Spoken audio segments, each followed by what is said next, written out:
Welcome, everyone, to the Positive Sports Podcast. I'm your host this evening, Ed Montana. Alongside me today, my best friend, my partner in crime, my brother Alex. How you doing today? What is up, everyone? We are live. Well, we're not. It's a podcast. It's not live. Well, we're live. What? Yeah, but they're not going to see it live. Well, but we're talking live right now. Speaking of live, listen, I don't know what it is with my family, my household, but animals are very attracted to us, obviously. Okay? We find dogs, we find cats. Today, our neighbor found a newborn something, and we didn't know what it was. And it was in front of his house on the driveway, right? That sounds like his problem. Yeah, he made it our problem because I'm in the bathroom, my wife is on the couch, and I just hear bang, bang, bang on the door, and I'm like, holy crap, what is that? And so she goes to the door. I, at the moment, cannot actually get up from what I was doing. Hence the holy crap part of this. And so, whatever, she goes out there, and then I meet up over there afterwards across the street. And she brings it back. She got a towel. She put the little thing in there. And we didn't know what the heck it was. It was no bigger than my thumb.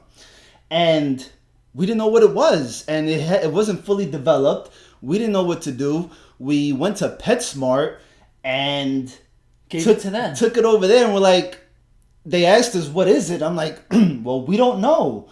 And it ended up being a bunny. Wow. It ended up being a bunny. And they took it. They're gonna take it to, I believe, like Texas A&M Wildlife. Yeah. Now that is live. It was a lot. I felt bad for the little thing, man. It was a she. It was a she, and it was you can tell it was having a hard time breathing, but it was breathing. So, but you know, and it survived. It survived. I hope so. Yes. Well, I mean, as far as you know, right? You left it at That's right. PetSmart. If it was alive when it was at PetSmart, chances are they know how to take care of it. Right? Yes. So that's my good deed for the day. Well, that's that's a way to start the show, folks. There you go, man. I don't have anything to top that. We should just cut it off right here. I mean, you found a bunny rabbit, saved its life. I mean, the rest of this seems really kind of inconsequential. Absolutely not, man. There is stuff to talk about.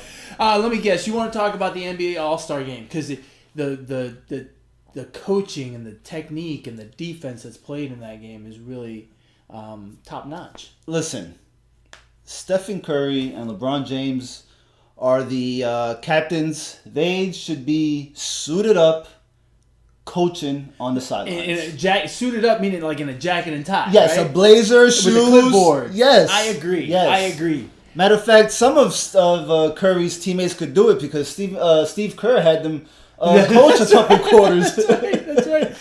The only change I would make I don't like the format that they have this year. The team LeBron and team Curry. I like it better with East versus West, but whatever. But if they're going to do it this way, where those guys get to pick, do it old school. Sit those 12 fools on the bench.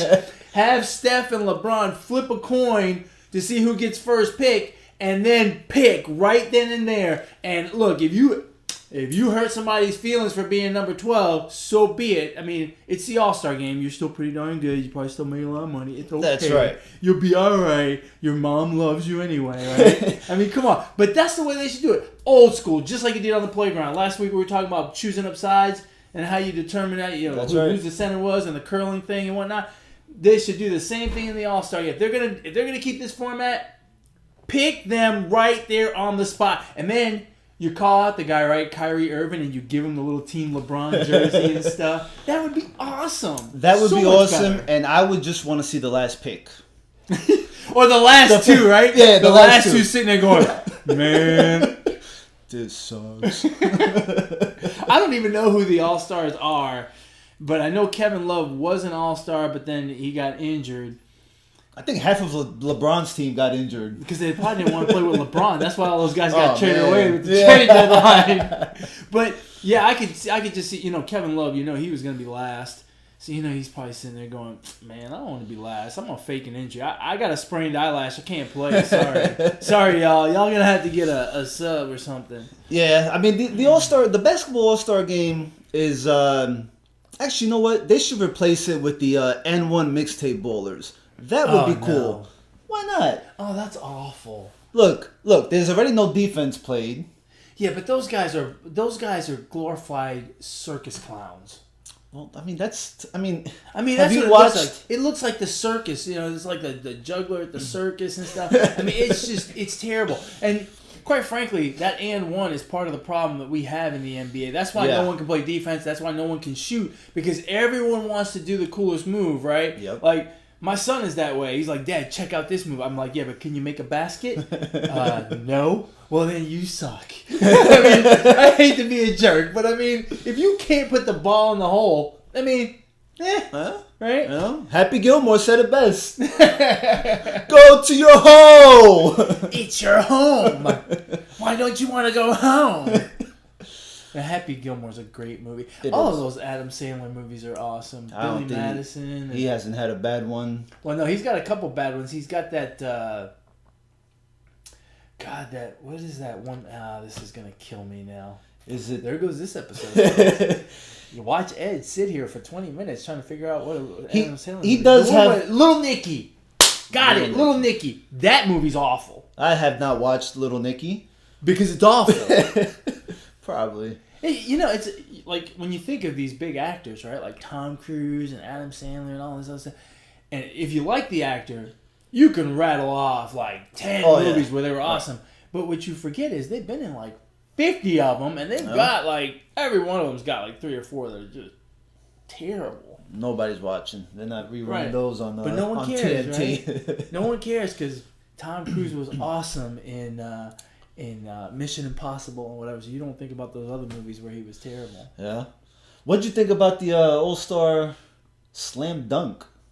Oh, the slam! I love that stuff. Did you? I mean, it's not. Look, if you're gonna compare it back to the old days, it's terrible, right? The product is terrible. You get 3 attempts to make a dunk. No, right?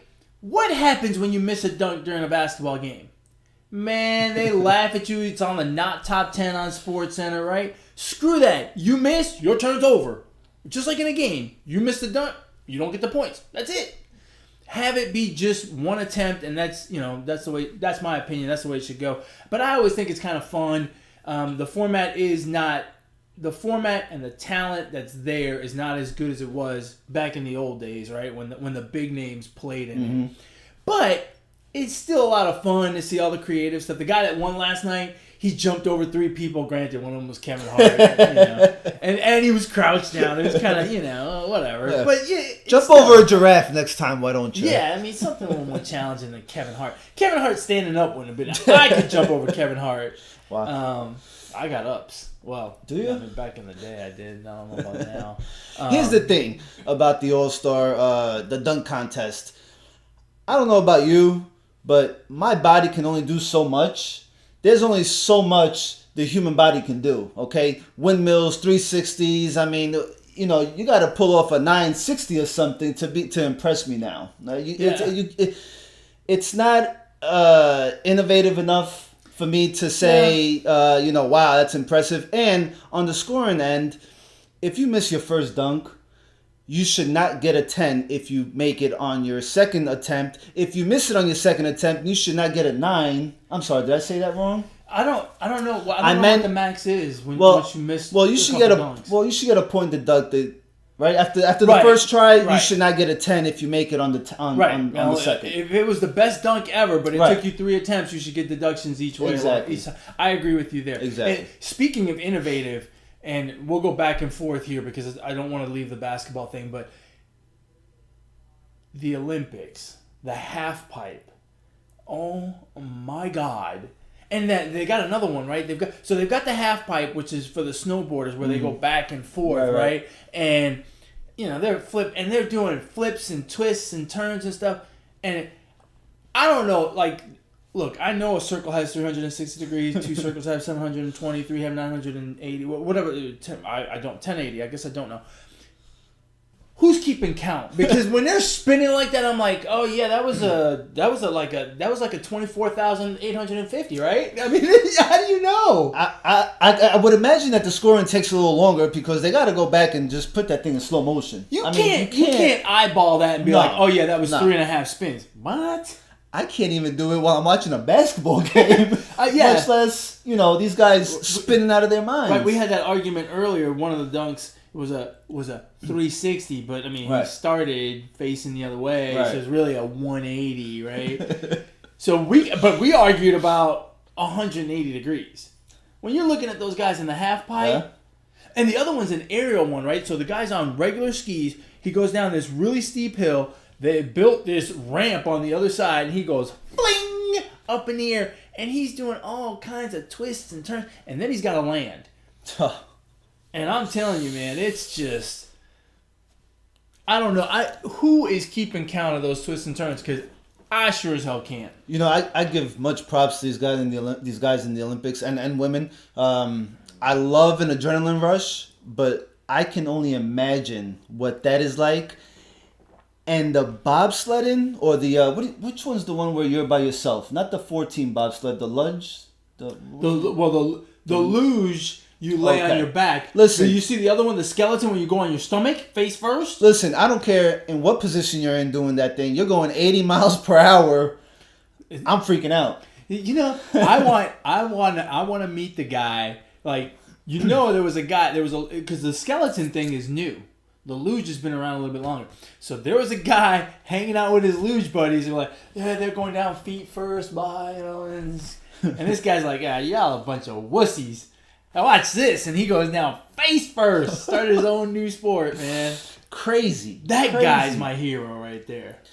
Ooh, yeah. It's I was watching one on Monday, and it was the I guess it was the luge on your back. On your back, yes, on your back. On your back is the luge. Yes, so those are sissies. Dude, no. Yeah, maybe you're right because this one. I mean, compared to the skeleton guys, yeah. I mean, she had the whole time down. She had her feet on the ice, and I feel for her because I know you can just tell she was scared. I'm like, I'm scared for you. I'm there with you. I'm petrified. Oh man. Yeah, it's nuts. Back to the NBA. So the dunk contest I thought was good. The skills competition is always neat, and the 3-point competition was good. The guy broke the record. I don't know how he broke the record. I don't know if you saw it or not.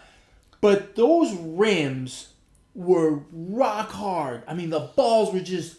It felt like the ball got some springs when it hit the rims. It was like, bling! I was like, Jesus Christ, what are they doing? Are they playing on some... It's like, you remember when you were a kid and you had those helium balls? Oh, and yeah. Bouncing, they sky. Way up. That's what it looked like when they were coming off the rims. Like, man, those rims are not forgiving. You touched the rim, it was not going in. It would rattle out or whatever, but it was not going to go in. They were very unforgiving. Yeah, I unfortunately missed the 3-point contest. I did not catch it. You were busy doing your hair?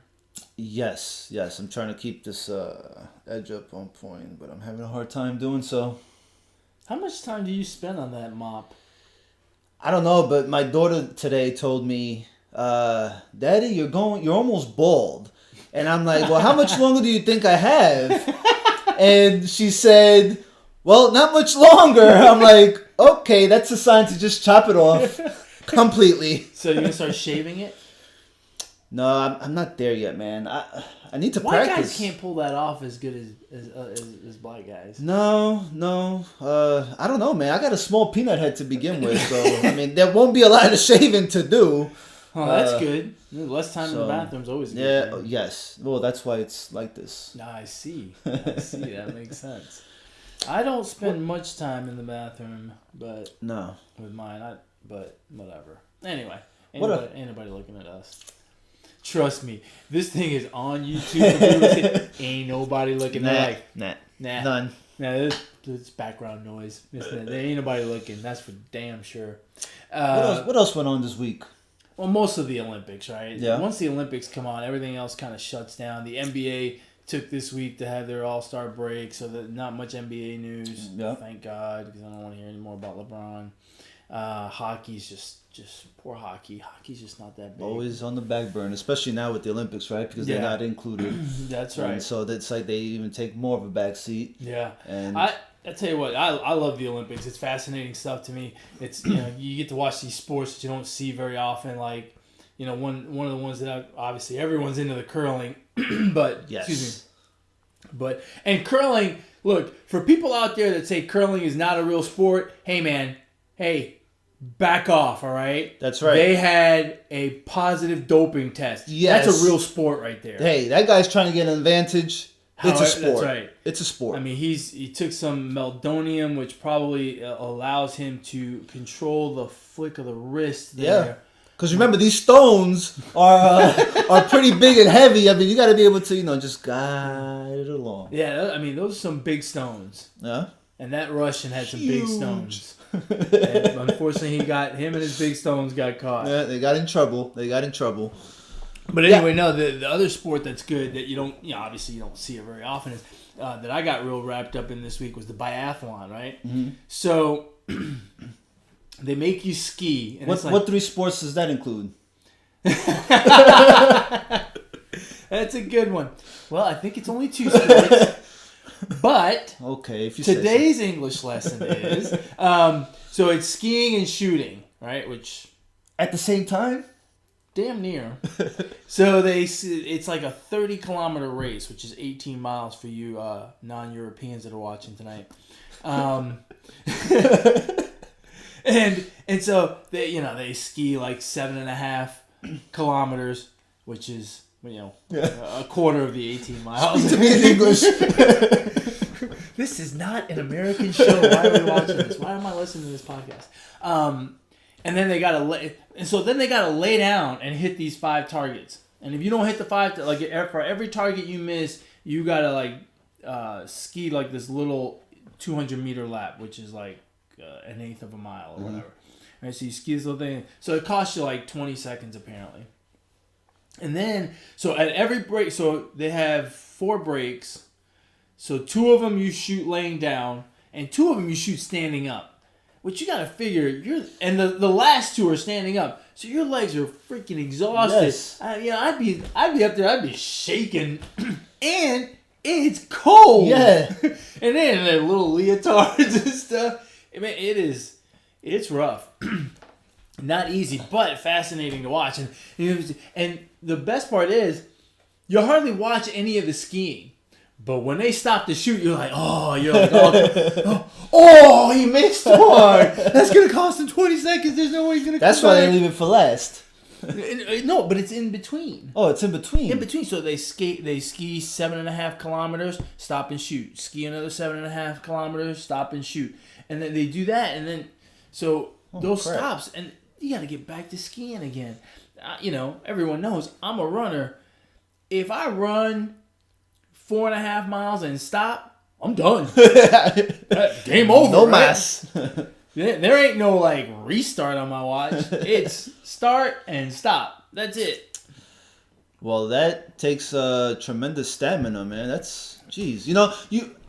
When you look at stuff like that, I think that you appreciate the Olympics and what these women and men go through, because I mean, it's not easy. It's not easy. And you add to the fact that what people don't understand or what people forget is all of these sports have annual championships, just like our basketball, right? We got a championship every year. But no one pays attention, right? The only time that you really get the spotlight is in the Olympics. It's once every 4 years. And if you think about an athlete's life and you think their prime is from 25 to 35, let's say, that's 10 years, they're only going to get 2 shots. Yeah. I mean, most of those athletes are only going to get 2 shots at the prime time. It's their chance to really transform their lives through their sport, right? Right. In the NBA and baseball and football and stuff, you get a championship every year. Every year you have an MVP. Every year you have a championship game. Every year you have an outstanding performance, all that stuff. And, that's why the endorsement dollars are the way they are for people like Tom Brady and LeBron James and Steph Curry and whatnot.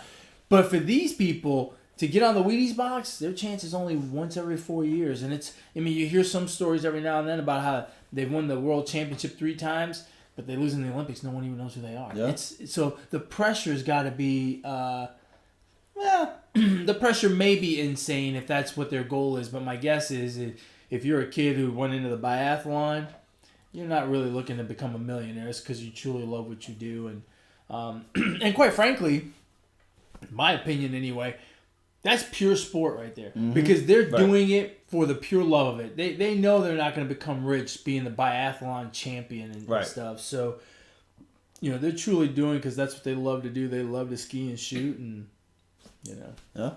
it's fun, man. It's fun to watch, the emotion.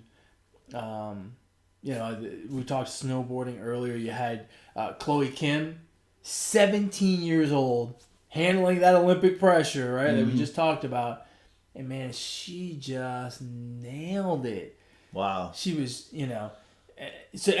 So here she is, 17, all the pressure in the world. She nailed it. Fantastic performance. I mean, it was just incredible to watch.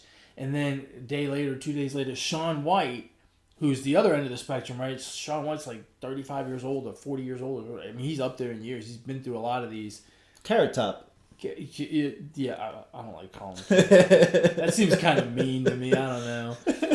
I mean, yeah, he's kind of a redheaded dude. Anyway, have you seen Carrot Top lately? I've seen him like years and years ago. He's kind of a messed up character. Yeah, I know. He's not as funny as he used to be. No. He's not funny. He not funny. He a little sad now. He a little weird. Yeah, weirdo. He not funny. It's not the Carrot Top you're thinking of. Anyway, Shaun White, man, just an amazing performance. He was battling this gentleman from China, and the gentleman from China, man, threw the hammer down on his second run where Shaun White had to be just about perfect.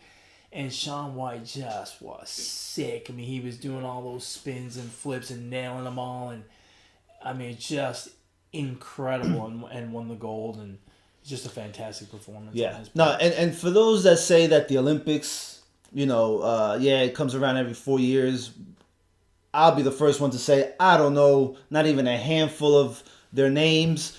But that right there is pressure. And that's just as much pressure as batting in the ninth inning with 2 outs of Game 7 of the World Series, right? And you're doing it for your country, and That's pressure number one. Right? Yeah, exactly. It's a different kind of pressure. And you're doing it as for individual, an individual accomplishment, So I mean, that's an immense amount of pressure, and that does not, just because it's the Olympics and I don't pay that much attention, doesn't negate the value of accomplishment that truly is. Yeah, I think I agree with you. Preach on, my brother. Yes, sir. That's very good. Well, we'll move on now to a little segment that we like to do every week called Positive Running. This is where I take over the show. So for those of you that like Alex, y'all can just leave. Bye. I'm just kidding. We'll let him chime in. So like I've mentioned before, I am training for the Boston Marathon in a mere 9 weeks. 9 weeks, 8 weeks, something like that. So I'm not in the. I guess I am pretty much getting into the hardest part of my training, where the miles really ramp up and the effort really ramps up. I went and did a long run yesterday in some hills outside of Houston, about 40 miles away, and so this is where it gets tough, right? And we talk about pressure and. We touched on that with the Olympics, and certainly as a runner, when you have goals, you feel the pressure to perform. But at the end of the day, you have to remember that it's all pressure is kind of a nebulous thing, right? It's not really there for the average Joe like myself, and I call myself an average Joe because I don't do it for a living, right? And for all the people out there listening that are training for their first 5K, 10K, half marathon, whatever it is. You have goals and there's pressure, but at the end of the day, it really doesn't. I say it doesn't matter. Obviously, it does.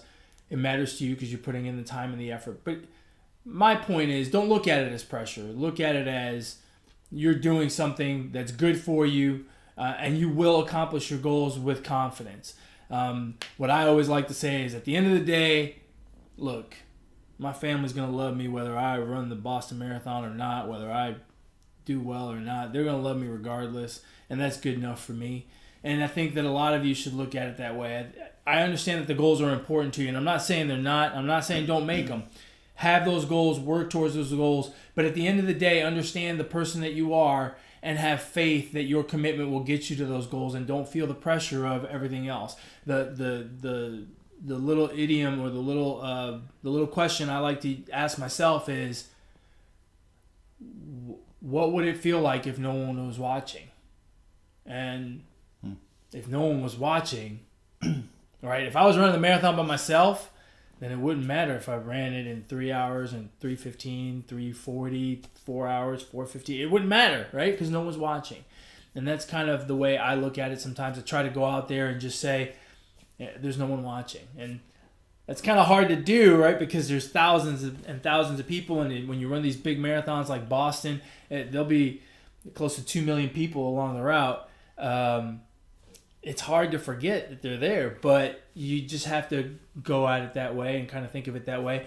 But again, have faith in the effort that you've put in along the way. Have faith in the commitment that you've made towards your goals. Have faith in yourself that you'll be able to perform on that day, and go out there and do it. And you're going to feel the pressure, sure, but the best way to handle it is to have faith in what you've accomplished so far and just go out there and do it. Just push yourself to that goal. Again, like I always say, the juice is worth the squeeze. Deal with the pressure. It will be worth it on the other side. I agree. That's good positive advice there. I like that. Don't you have the same thing when you work out? Dude, I'm not running. I'm just in stationary position doing what I gotta do. But do you ever feel the pressure of, and maybe not from other people, but when you're at the gym and stuff and you're working out, so I'll give you an example, right? You've been working out for months and you've been benching, well, I'll throw a number out there, 150 pounds 10 times, right? Mm-hmm. You're doing 3 sets of 10 reps of 150. Do you ever get to the point where you feel the pressure to say, man, can I do 160? And then, what if you can't? Do you ever feel that internal push? Or is it different when you're just working out just to stay fit? For me, I don't feel any pressure. I'm not, I guess because I'm not competing, right? But I kind of am competing against myself because right, that's what I meant. Yeah, but it's not. No, I just don't feel the pressure. For me, it is all up here. It's all up here, actually. And, to say, after you're done with your 8 to 5, 9 to 6, and you have to go home and cook, or you have to go home and, do homework with your kids, you still have to make time to go to the gym, right? To go for a run, in your case, for 30 minutes, an hour. So it's all about just applying yourself. For me, it's all about applying yourself, and I don't feel pressure. It's just going out and doing it. That's it. Just do it. And it's we talked about this last week. It's amazing how good you will feel when you just get out the door and just go do it. I'm sure it's the same way with working out. Just go to the gym. Just do that first rep. That's half the battle right there. And you're on your way. Half the battle is getting in your car and get into the gym. Yeah. Park that car. You get your butt inside. After that, you're there already. Just go, it's man. Gravy from Knock there. it out. Knock it out, bro. Yeah. Yeah. There's a guy I follow on YouTube by the name of CT Fletcher, and he's a weightlifting guy. He's got a gym called Iron Addicts and stuff. And his thing is fuck excuses. And I mean that's when it comes to working out and doing stuff for your own health, I mean that's really what you got to do. Is you just say fuck excuses, man. And that's in life in general, man. That's true. Don't make excuses. If you don't have one, don't make one. You had a good point when we talked about something similar a while back, where you said, if you don't have a good excuse to not do something, go do what you're supposed to do. That's it. And man. I agree with you completely. If you don't have a good reason not to, go do your workout. Go do your run. Go lift your weights. Go do your yoga class, whatever it is. I agree with you completely. I like that. Yep. Well, I think we've come just about... I'm sorry, you got something else? Actually I do. Obviously, as you know by now, and if you don't, you're about to know, this is the Positive Sports Podcast. We talk sports. And for the most part, we got off the rails. Yeah. We were talking about a rabbit for crying out loud. I told you it was a Positive Sports podcast. The first thing you said, I found a rabbit. Hey, that had a positive ending. Oh, you took the positive part on that. Okay. I stand corrected. Go ahead, my friend. So, no one loves talking sports more than I do. And for me, sometimes sports, whether it's watching sports, whether it's listening to a podcast, you can listen to Positive Sports Podcast, or heck, even play... Available on iTunes, Podbean, or YouTube. Or even playing a video game. It's sports. It takes me for 2-3 hours. It takes me somewhere where I can just chillax.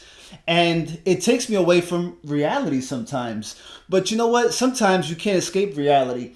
And if you've been living under a rock this week, you probably know that we had a tragedy happen again. And that hurts me to death.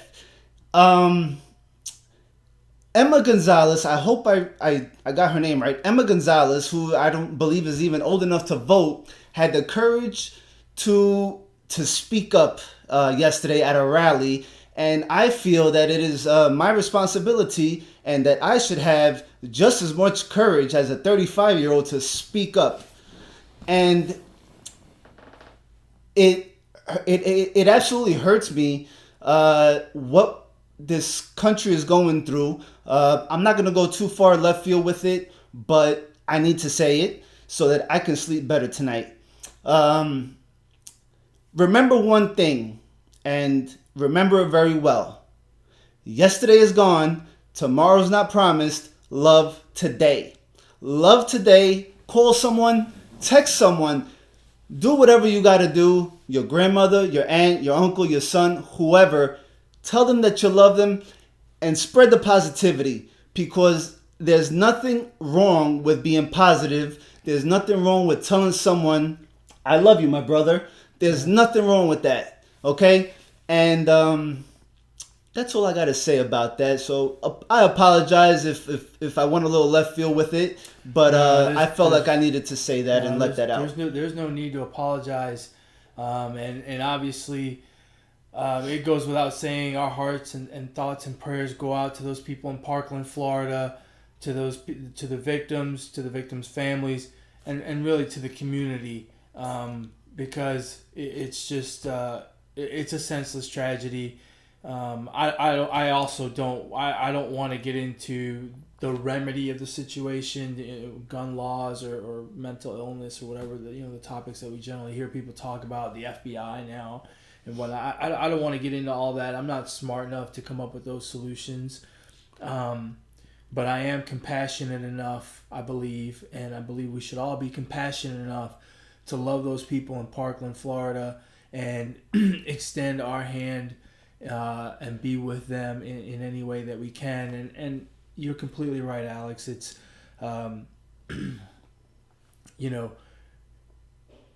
we are, for the most part, we are so blessed to have the people that we have around us. And when I say we, I mean everyone. Not just me, not just you, everyone. We all have people around us that we care about, that we love.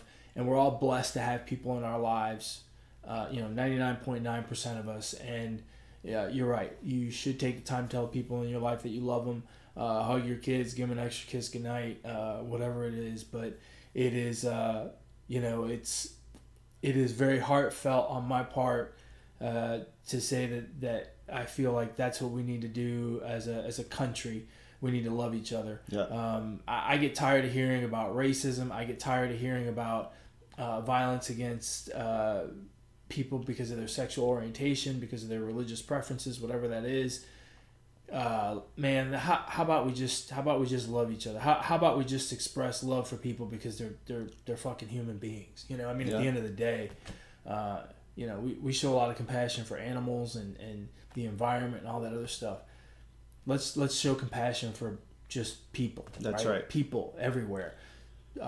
Male, female, tall, short, big, small, whatever their religious affiliation is, whatever their sexual orientation is, whatever their career is, whatever the skin color is, whatever. They're people. Hey, listen, I'm sorry to cut you off. Listen, if you can spend $100 on a ticket to a game, if you can spend $20 on one beer at a game and go cheer on your favorite team, then do something that is free, and that's love. Yeah. And cheer on your fellow man. That's right.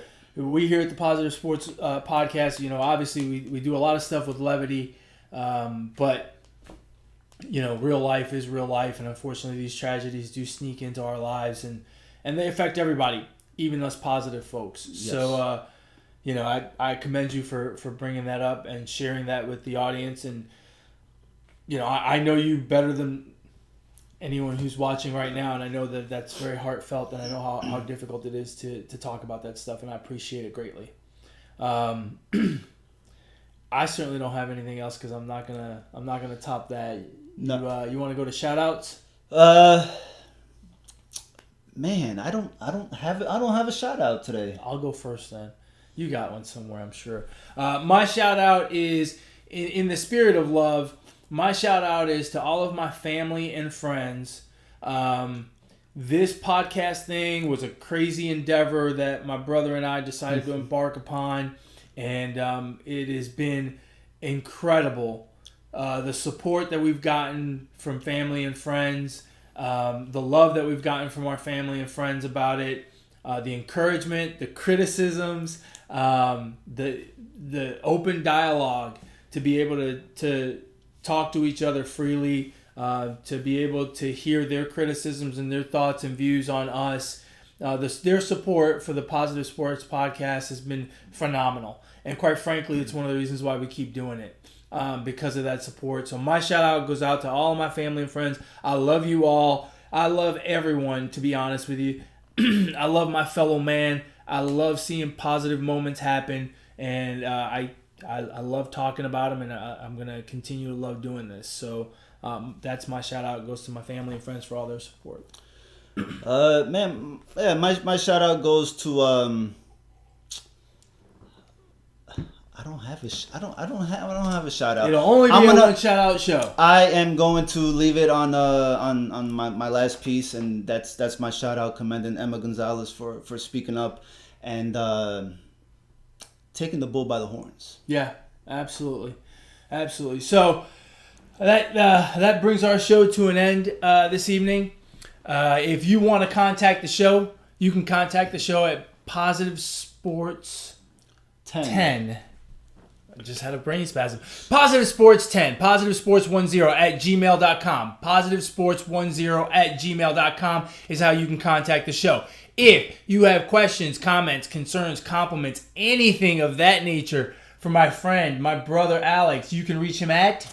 Don't be a leader, be a follower. Follow me on Twitter at Brooklyn Gaucho. That's good. I like that. And if you have anything for me, questions, comments, concerns, whatever, I'd love to hear about it. You can reach me on Twitter at eMontana21. And as always, folks, ignore the positivity. No. Ignore the negativity. Be the positivity. Good night. Peace.